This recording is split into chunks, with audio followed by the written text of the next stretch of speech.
தக்காளி குருமா செய்கிறதுக்கு கடாய் நல்லா சூடானதும் அதில் 1.5 டேபிள் ஸ்பூன் அளவுக்கு எண்ணெய் ஊற்றி கடுகு, உளுத்தம்பருப்பு, கடலைப்பருப்பு போட்டு பொரிஞ்சதும் ஒரு பெருவெங்காயம், 1.5 தக்காளி, 2 பச்சை மிளகாய், கருவேப்பிலை சேர்த்து நல்லா வதக்கிக்கோங்க.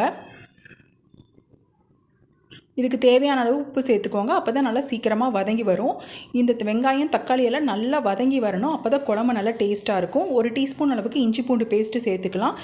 இப்போது ஒரு தேங்காய் அரவை அரைச்சிக்கலாம். 1/4 மூடி அளவு தேங்காய், 2 ஸ்பூன் அளவுக்கு பொட்டுக்கடலை, 1 பட்டை, 2 கிராம்பு, 1 டீஸ்பூன் அளவுக்கு சோம்பு, 1 டீஸ்பூன் அளவுக்கு கசகசா, இது எல்லாத்தையும் நல்லா மைய அரைச்சி வச்சுக்கோங்க.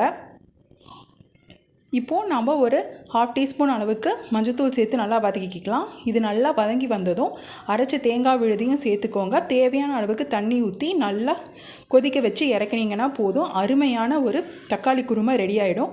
இது இட்லி, தோசை எல்லாத்துக்குமே ரொம்பவே நல்லா இருக்கும். செஞ்சு பார்த்து எப்படி இருக்குன்னு சொல்லுங்கள்.